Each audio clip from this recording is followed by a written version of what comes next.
Monsieur le Président, chers collègues, l'accès aux soins est un droit pour nos concitoyens et même une nécessité vitale.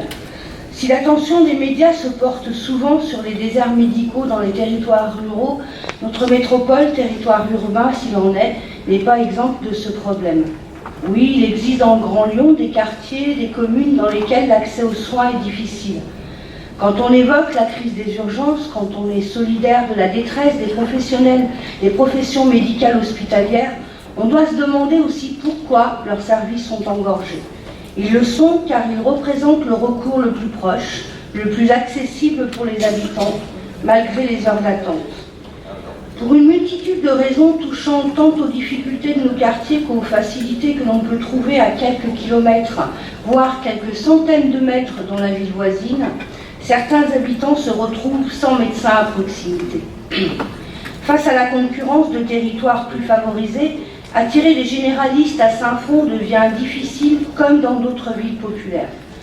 À Saint-Fond, la ville a dû se saisir du sujet en montant un projet d'espace médical visant à regrouper des professionnels variés au cœur du QPV de l'Arsenal devant le départ progressif des médecins.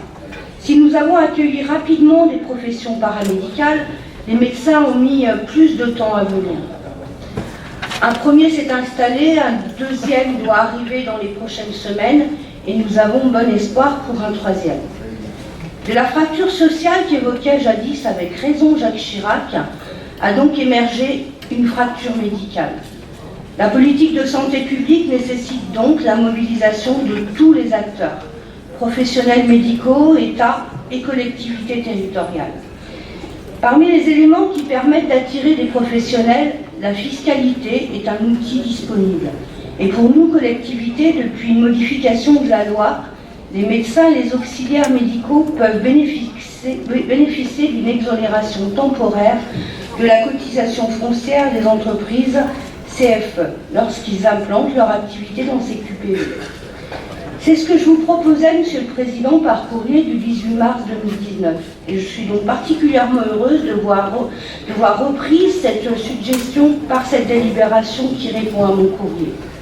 À l'heure où l'on réfléchit beaucoup à la gouvernance de notre métropole et à la place des maires, ce dossier est une illustration concrète de ce que les maires apportent d'ores et déjà à la métropole. Cette délibération nous rappelle aussi que la politique de la ville, c'est agir pour améliorer la ville et la vie de chacun. Elle permettra de renforcer la métropole solidaire que nous portons collectivement, de lui donner une réalité supplémentaire dans le quotidien vécu par les habitants. Notre groupe votera donc cette délibération. Je vous remercie. Merci.